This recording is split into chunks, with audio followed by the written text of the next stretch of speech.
Selamat pagi Bapak Ibu. Selamat tahun baru buat kita sekalian ya. Ini masih suasana baru ini ya. Mari sama-sama sebelum kita belajar kebenaran firman Tuhan, saya mengundang setiap kita untuk kita tundukkan kepala kita, untuk kita mohon Tuhan menolong kita dalam pembacaan firman Tuhan pada kesempatan pagi hari ini. Mari sama-sama kita berdoa.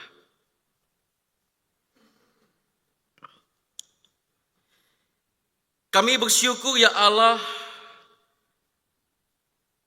karena hanya Engkaulah yang datang ke dunia,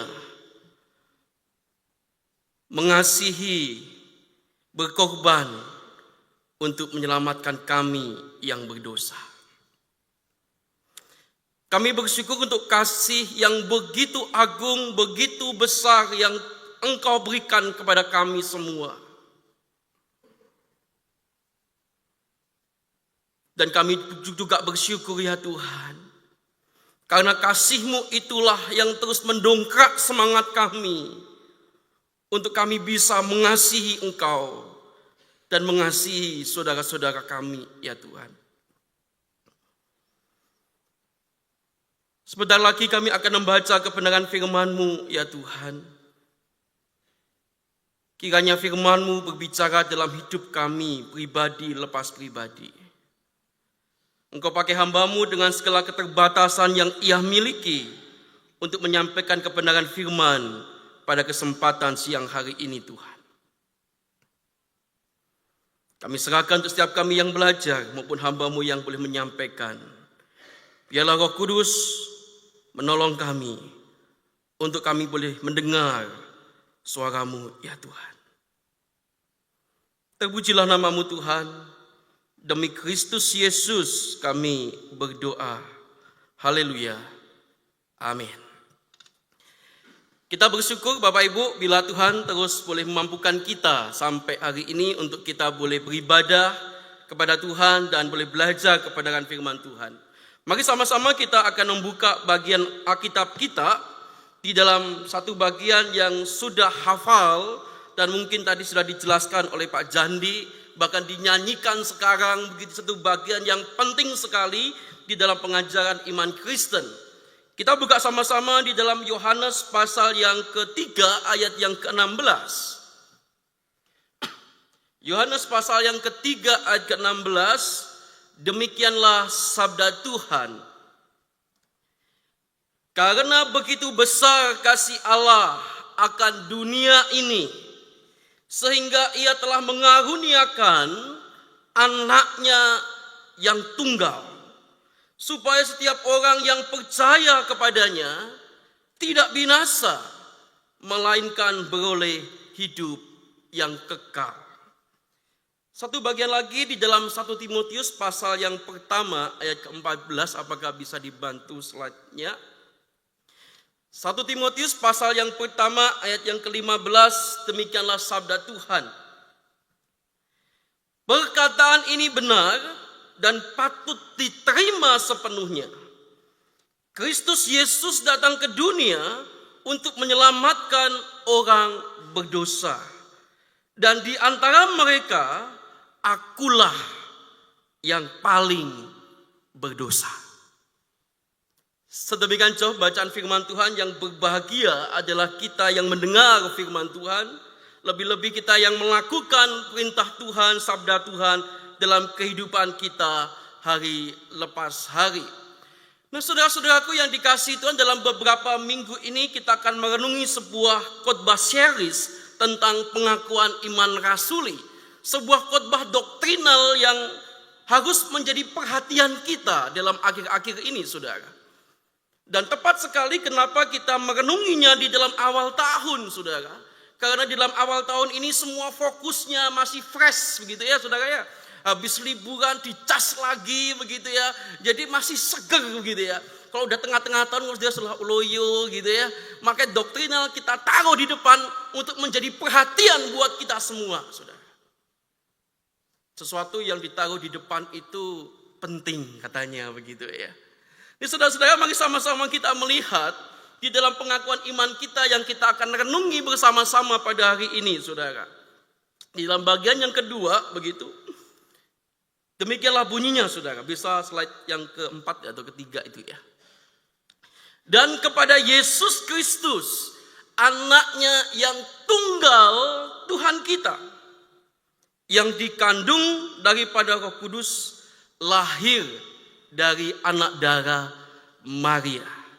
Bagian ini yang akan mendasari firman Tuhan kita pada hari ini, saudara. Izinkan saya, Bapak Ibu Saudara, bertanya kepada setiap kita, mengapa menjelaskan konsep kebenaran firman Tuhan pada manusia umumnya itu sangat susah, sulit begitu ya. Pernah nggak saudara-saudara mendengar siapapun yang berkhotbah, kok aku bingung ya. Ini sing pintar sing khotbah, aku sing bodoh gitu ya saudara ya. Seringkali kita itu berkata begitu. Dan tak jarang, aku kok nggak ngerti ya yang khotbah si A ini ya. Bahasanya terlalu tinggi mungkin. Atau gimana gitu ya saudara. Dan celutukan-celutukan itu membuat saya berpikir, apakah benar ketika kita menjelaskan konsep kebenaran firman kepada manusia, itu sulit sekali saudara. Ternyata ketika saya baca-baca Bapak Ibu, ada sebuah buku yang menarik menjelaskan hal ini untuk menjawab pertanyaan ini. Kenapa menjelaskan konsep kebenaran firman itu susah kepada manusia? Karena apa saudara? Karena seringkali manusia itu mengukur segala sesuatu yang ia terima dari bagaimana hal itu dapat memenuhi kebutuhan, hak dan kewajibannya.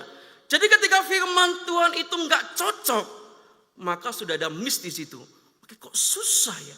Ini nggak sesuai dengan pikiranku. Ini nggak sesuai dengan harapanku.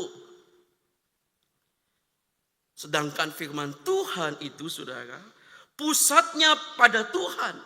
Yaitu bagaimana manusia itu dipenuhi, dipelihara Tuhan, serta kewajibannya dijabarkan oleh Tuhan di dalam firman-Nya. Yang satu kepengennya sesuai dengan kepalanya, tapi pandangan Tuhan berbeda. Supaya manusia itu dipenuhi dan dipelihara oleh Tuhan. Maka konsep dipenuhi dan dipelihara itu seringkali berbeda dengan konsep kita sebagai manusia. Dipenuhi itu semua makanan cukup, sandang, pangan, dan lain sebagainya cukup. Tapi bagi Tuhan lain. Ada hal yang penting yang mungkin Tuhan ajarkan ketika Tuhan tidak menjawab doamu, saudara. Dan itu titik tolak yang berbeda, saudara. Titik tolak itulah yang membuat manusia itu enggak mudeng-mudeng ketika dijelaskan oleh firman Tuhan. Dan titik tolak yang berbeda itu saudara-saudara mengakibatkan ada dua cara pandang melihat sesuatu, saudara. Cara pandang pertama saya sebut dengan perspektif dunia, saudara. Perspektif dunia itu mengajarkan atau mempunyai tujuan di mana manusia itu diciptakan untuk berbahagia, untuk sukses dan menikmati dunia. Betul saudara?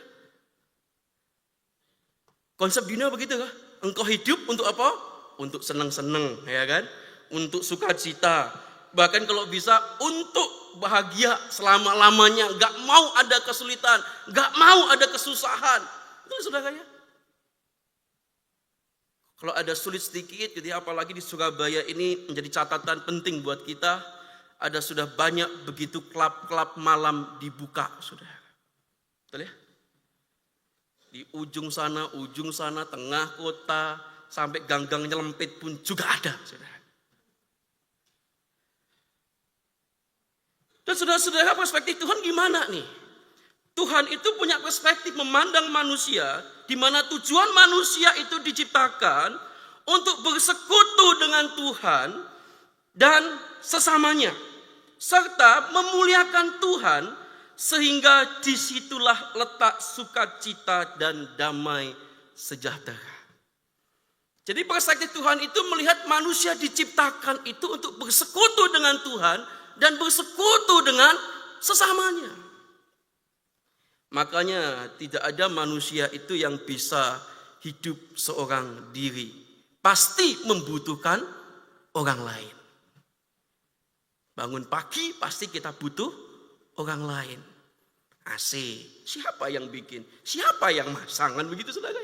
Jadi kita nggak bisa saudara untuk hidup sendiri. Kita membutuhkan sesama. Dan untuk memuliakan Tuhan. Dan disitulah letak sukacita di dalam perspektif Tuhan.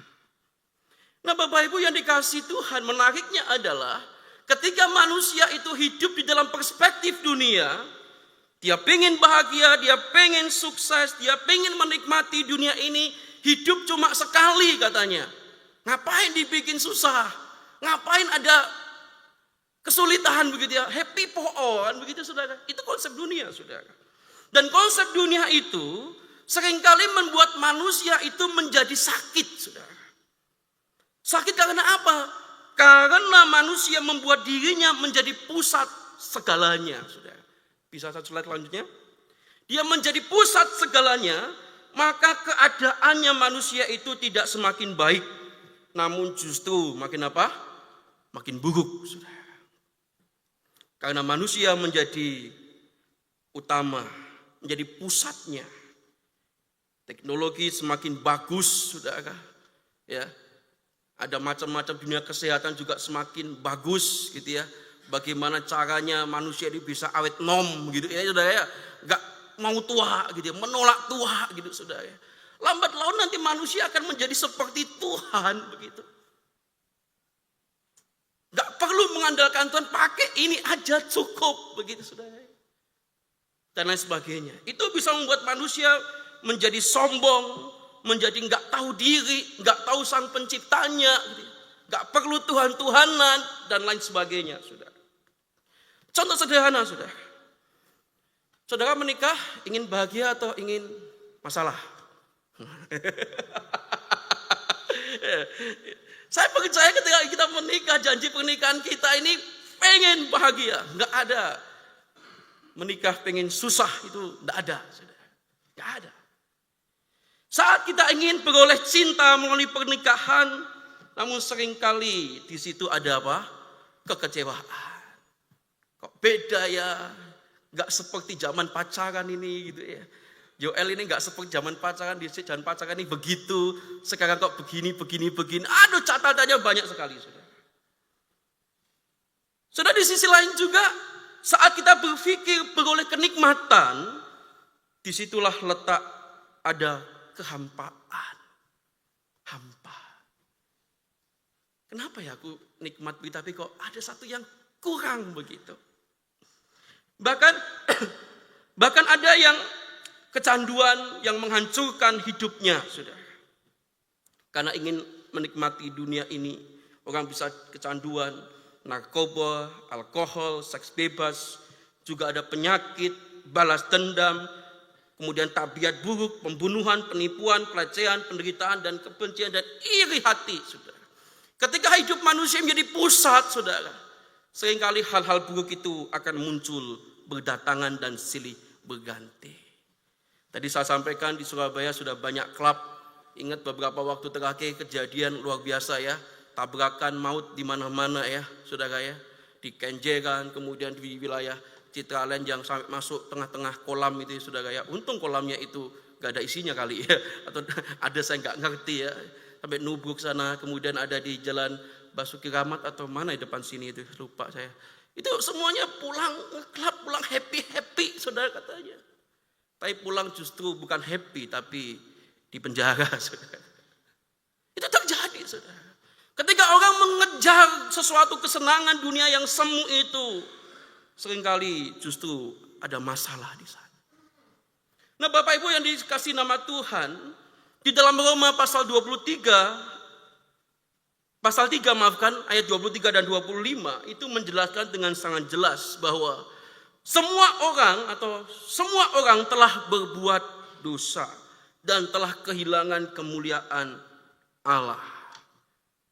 Jadi dari sini ditegaskan bahwa setiap kita manusia, kita ini berdosa dan kehilangan kemuliaan Allah. Namun ayat 24 menjelaskan, tapi oleh kasih karunia telah dibenarkan dengan cuma-cuma karena penebusan di dalam Kristus Yesus. Kristus Yesus telah ditentukan Allah menjadi jalan pendamaian karena iman dalam darahnya. Maka dari itu saudara, dalam pengakuan iman kita, gereja Reform itu mengatakan bahwa aku percaya kepada Yesus Kristus, anaknya yang tunggal Tuhan kita. Pertanyaannya adalah, mengapa harus Yesus? Mengapa harus Kristus? Apa enggak ada pribadi yang lain begitu saudara? Pendeta Meling ketika membicarakan tema itu kepada hamba-hamba Tuhan, dia tunjukkan satu buku yang menjadi dasar kita untuk khotbah series. Namanya buku Pengakuan Iman Rasuli, saudara. Sial, khotbah minggu 2 ya? Coba baca buku ini. Wah, baca saya, saudara. Ketika saya baca di dalam subtema kita pada kesempatan hari ini, saya menemukan ada 2 jawaban yang menarik, saudara, dalam buku ini. Mengapa harus Kristus, saudara?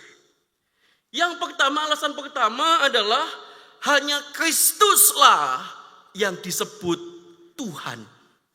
Tidak ada di dalam keyakinan yang lain yang menyebut Tuhan sesembahannya. Tidak ada, saudara. Hanya Kristuslah yang disebut Tuhan. Nah, ketika saya baca buku ini, saudara, menarik sekali, ada dialognya, saudara. Wah, saya jadi kayak ngikutin dialognya Pak Tong dan orang itu, gitu, saudara. Nah, kemudian ada yang tanya begini, kalau Kristus itu adalah Tuhan karena dia manusia, sejak kapan Yesus itu disebut Tuhan atau dijadikan Tuhan, katanya. Jadi ya khotbah, ceritanya itu Pak Tong khotbah, saudara. Biasanya Pak Tong itu habis khotbah kasih siapa yang mau tanya, ayo gitu ya, saudara ya. Katanya begitu ini di buku ini. Terus ada yang tanya begini, katanya, Yesus dijadikan Tuhan itu mulai kapan? Saya percaya ini bukan orang Kristen yang tanya kan begitu. Dan jawaban Pak Tong sederhana, saudara. Dia menjawab dengan sebuah gambaran bahwa pada percakapan malaikat dengan para gembala yang mengabarkan tentang kelahiran Kristus, hari ini telah lahir bagimu Kristus Tuhan di kota Daud. Dan hal inilah menunjukkan kepada kita bahwa Kristus sebagai Tuhan bukan setelah ia lahir ke dalam dunia dan berkarya bahkan melakukan mujizat, saudara. Tidak, saudara. Yesus itu sudah ada di dalam kekekalan. Dia adalah Tuhan sebelum ia lahir ke dunia.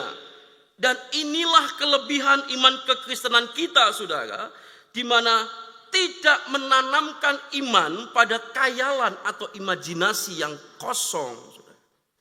Kristus itu benar-benar ada di dalam catatan sejarah. Dia bukan dongeng, dia bukan imajinasi atau khayalan manusia. Enggak, saudara. Dia ada di dalam sejarah. Bapak Ibu yang dikasihi Tuhan, ketika saya membaca bagian ini, mengapa harus Kristus? Jawaban kedua yang dikatakan Pak Tong sesuai dengan pengakuan iman, yaitu hanya Yesus Kristuslah satu-satunya yang disebut anak tunggal Bapa, katanya. Dalam buku itu menarik, saudara. Anak yang tunggal ini sebutan yang menarik, bahkan eksplisit dikatakan, karena anak yang tunggal ini membedakan keunikan dari Kristus dari ciptaan lainnya yang dilahirkan oleh manusia. Jadi hanya Yesuslah yang disebut anak tunggal Bapa. Tidak ada ciptaan lainnya yang disebut anak tunggal Bapa selain Kristus.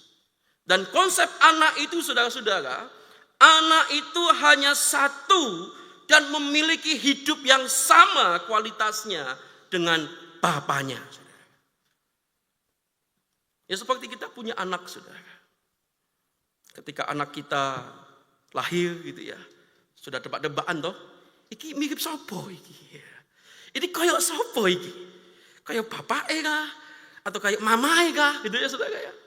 Baru ngerti pertama kecil, oh ini kayak mamae iki gitu ya. Seneng kayak mamae, cantik dan lain sebagainya. Gede-gede kok nakal, berubah, saudara. Kayak bapake jadi ini. Seringkali begitu manusia itu, saudara. Tetapi anak tunggal Bapa di situ menjelaskan kepada kita dia punya kualitas yang sama dengan Bapanya. Saudaraku yang dikasihi Tuhan, hal itu tentunya harus menjadi keyakinan buat kita bahwa Kristus itu dia juga Allah yang sejati. Kualitasnya sama dengan Bapanya. Dan bagian yang kedua, saudara, yaitu yang dikandung daripada Roh Kudus, lahir dari anak darah Maria. Ini menaik kata dari itu ada 2 kali di situ, saudara. Yang dikandung daripada Roh Kudus, lahir dari anak darah Maria. Ada 2 oknum yang disebutkan dalam catatan pengakuan iman kita. Itu bukan sekedar ditulis begitu tanpa makna, saudara. Kenapa ada 2 oknum di situ? Ada oknum ilahinya, yaitu dikandung daripada Roh Kudus. Asalnya itu dari siapa? Roh Kudus, saudara. Lahirnya dari Maria. Jadi Maria itu cuma alatnya Tuhan supaya Kristus lahir ke dalam dunia. Maka ada pertanyaan, saudara. Mengapa disebut lahir dari anak darah Maria itu? Nah, penjelasannya Pak Tong sederhana, saudara. Dia ngomong begini. Ini karena keperawanan Maria itu melambangkan kehidupan yang belum terpengaruh oleh dosa. Karena dia belum menikah pada waktu itu. Hanya tunangan dengan calonnya yang bernama Yusuf. Kemudian benih sang juru selamat harus berasal dari luar sejarah. Jadi tanpa hubungan seksual. Itu benih yang ilahi sama seperti Adam, saudara. Maka dari itu saudara-saudara, ketika Kristus dikandung oleh anak darah Maria, bukan berarti Allah memerlukan seorang ibu di situ. Enggak. Allah tidak perlu seorang ibu. Ketritunggalan Allah itu tidak memerlukan seorang ibu. Maria itu hanyalah alatnya Tuhan untuk melahirkan Kristus. Dan ketika disebutkan di situ anak darah Maria, itu ada mujizat di sana. Mujizatnya apa, saudara? Yaitu mujizatnya adalah Allah itu bisa menjadikan yang tidak ada menjadi ada di sini. Yang dipikir orang gak mungkin terjadi, Allah bilang apa? Mungkin bisa terjadi. Yang semua orang, oh, Maria kan belum bersuami, kok bisa mengandung? Nah ini grace-nya, mujizatnya di situ. Allah bisa menjadikan yang dulunya tidak ada menjadi ada. Nah, ada kesan yang luar biasa ketika saya membaca teks yang dalam cerita ini. Coba satu gambar slide selanjutnya. Saudara tahu nih gambar apa? Mana? Nah ini. Nah, ini cerita sekolah minggu apa gitu. Tahu nggak, saudara? Ada yang tahu? Ya. Jadi Elizabeth waktu itu mengandung siapa? Yohanes gitu ya. Kemudian Maria datang berkunjung gitu ya. Saudara, catatannya itu agak menggelikan tapi luar biasa, saudara. Di saat Maria itu berjumpa dengan Elizabeth, saudara, langsung terjadi suatu hal yang luar biasa. Catatan Alkitab bilang begini, bayi yang ada di dalam kandungannya Elizabeth itu langsung bergirang, langsung meloncat-loncat begitu. Ini kata firman Tuhan, ini menarik sekali loh. Jadi ini bayi kan belum ngerti apa-apa kan, belum tahu apa-apa dalam kandungan, ya kan. Kemudian Maria datang, mungkin tiba-tiba langsung endang-endang mamanya, ditendang, dung gitu kali ya. Mungkin begitu kali ya, saya nggak ngerti. Saudara. Ini konsep yang luar biasa kan. Kok bisa tahu bayi dalam kandungannya itu merespon kedatangan Kristus kan begitu. Ini menarik, saudara. Wah. Padahal kalau menurut catatan gitu, saudara, usia kandungannya itu agak berbeda. Artinya itu mungkin usia kandungannya Elizabeth itu 6 bulan. Nah, Maria ini baru-baru nih benihnya dikasih oleh malaikat gitu.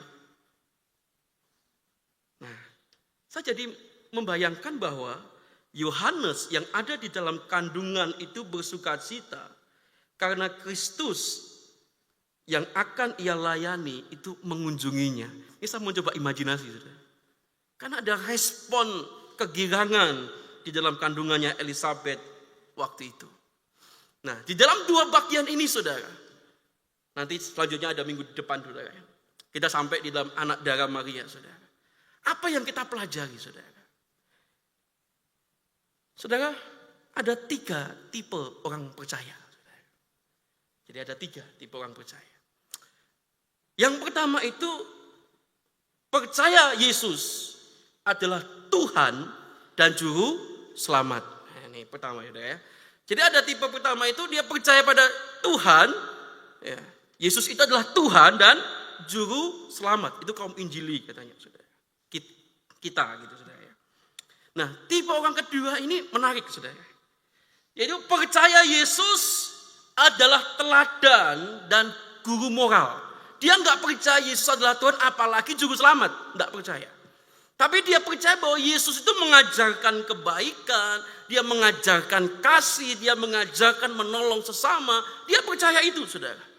Itu disebut namanya kaum intelektual dan rasionalis. Jadi menolak ketuhanan Yesus, tapi percaya Yesus itu orang baik. Ya. Makanya beberapa waktu terakhir yang viral itu adalah soal ini kan, saudara. Progresif. Ya kan? Kamu orang baik, gak mungkin kamu masuk neraka. Tuhanku kan baik. Masa Tuhanku yang baik itu rela membiarkan orang baik masuk neraka? Nah, itu ini konsepnya itu, saudara. Kayak gini nih. Dia percaya Yesus orang baik, tapi dia gak percaya Yesus adalah Tuhan dan Juru Selamat. Nah, kalau bahas Kristen progresif panjang, saudara ya. Saya gak bahas itu hari ini, saudara. Nah, tipe yang kedua begitu. Nah, tipe yang ketiga ini yang ada di tengah-tengah kita hari ini yang kita perlu waspada, saudara. Yaitu percaya Yesus hanya sebagai pemberi berkat, saudara. Hati-hati, saudara. Hati-hati, saudara. Percaya Yesus hanya dilihat sebagai sinterklas, saudara. Saya ngomong sinterklas, saudara ya. Karena Surabaya juga demam sinterklas, apalagi daerah sono ya. Dekat rumah Pak Sabta itu, depannya mungkin ini ya. Ada sinterklas tiap malam, enggak tahu kebagian enggak Pak Sabta dilempar apa itu ya. Saya enggak sampai rumahnya Pak Sabta sih. Itu ya. Nah, sehingga melihatnya hanya sebagai pemberi kesuksesan, kelancaran, kesehatannya diberkati. Dan menariknya, saudara, yang terjadi di akhir-akhir ini adalah ada banyak gereja muncul, gereja-gereja modern muncul dengan tekanan percaya pada Yesus hanya sebagai pemberi berkat. Maka ada istilah apa namanya? Berkatnya enggak domestik tapi internasional, saudara. Ngeri, saudara. Aku enggak bisa bayangkan berkat internasional itu kayak apa gitu, saudara. Saya bingung gitu. Apalagi konsep yang ngomong double grace. Double grace itu kayak mana? Tidak ada dalam catatan Alkitab itu double grace, enggak ada, saudara. Orang udah percaya pada Yesus sebagai Tuhan dan Juru Selamat, dia itu hidupnya sudah dipenuhi anugerah Allah. Nah, itu enggak cukup, didobel, saudara. Saya enggak habis pikir, saudara. Ini enggak ada dalam catatan Alkitab juga begitu, saudara. Dan ini yang perlu kita waspadai. Kenapa kita enggak perlu ngajarin sesuatu yang jelek gitu, saudara. Maksudnya sesuatu yang ajaran yang salah. Kita yang harus lakukan adalah mempelajari ajaran yang benar supaya kita bisa memutuskan, oh ini salah, ini benar. Itu, saudara. Karena kalau ngomong yang jelek itu banyak di media sosial, ya kan, di TikTok, ya kan. Oh, itu macam-macam, saudara. Tapi ketika iman kita ini bertumbuh dengan baik, kita udah percaya pada Yesus dengan baik, kita ngerti ajaran yang sehat, maka ketika kita dijumpai dengan ajaran-ajaran yang tidak baik, kita bisa ngomong, oh ini salah nih, ini konsepnya keliru nih. Nah begitu, saudara. Daripada kita di mimbar ini ngomongin ajaran-ajaran yang salah, lebih baik kita ngomongin ajaran sehat, supaya saudara bisa memilah, ini baik, ini enggak. Dan suatu ketika saudara merespon gereja-gereja modern itu, saya sudah cerita beberapa waktu yang lalu saya ketemu dengan pendeta GBI, saudara di PGW Jatim, saudara. Saudara tahu namanya pendeta Ronald Daniel yang anaknya terjun dari Petra itu, saudara, yang viral beberapa waktu lalu itu. Suatu kali dia ngomong sama saya, Pak Yoel, saya amati gereja-gereja tradisional itu khotbahnya lebih hidup daripada gereja-gereja kami. Loh, kenapa Pak? Ya seringkali gereja-gereja kami itu menekankan sesuatu yang baik-baik dan baik terus gitu ya. Blessing terus. Ketika ada masalah, gampang apa? Gampang protol. Nah, bersyukurlah saudara ketika gereja ini tidak hanya mengajarkan hal yang blessing, tapi juga dosa, menegur kesalahan dan lain sebagainya. Karena disitulah letak kekuatan iman kita. Kalau kita diajarkan sesuatu yang blessing terus, berkat terus, memang mengenakkan telinga, saudara. Wah, Allah yang memberkati, Allah yang menolong hidupku. Iman kita dikuatkan, saudara. Tapi ketika hidup kita benar-benar masuk dalam pergumulan, kita bisa tanya, katanya Allah itu memberkati, katanya Allah itu melancarkan usahaku, katanya begini, tapi buktinya mana? Jangan-jangan ada dosa yang masih kau simpan, kan begitu. Jangan-jangan ada dosa yang masih kau lakukan tanpa kamu sadari. Nah, Bapak Ibu yang dikasihi Tuhan, pengakuan iman itu mengajarkan kita, ketika engkau percaya kepada Kristus, maka seluruh hidupmu harus bisa berdampak bagi orang lain. Dia adalah Tuhan dan dia adalah manusia sejati. Kiranya Tuhan menolong saudara. Kita berdoa.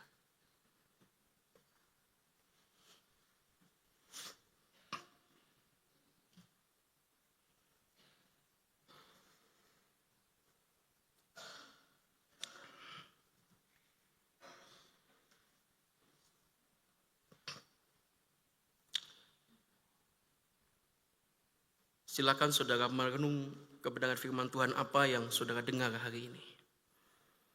Apa yang mengoreksi hidupmu, apa yang bisa kau pelajari hari ini, dan apa yang harus kau ubah dalam hidupmu. Mari sama-sama kita berdoa pada Tuhan.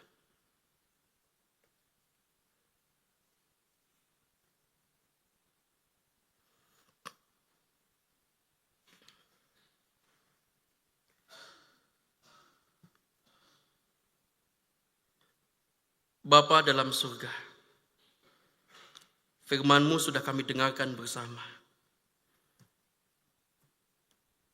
Mungkin beberapa di antara kami sulit untuk memahami kebenaran firman Tuhan hari ini.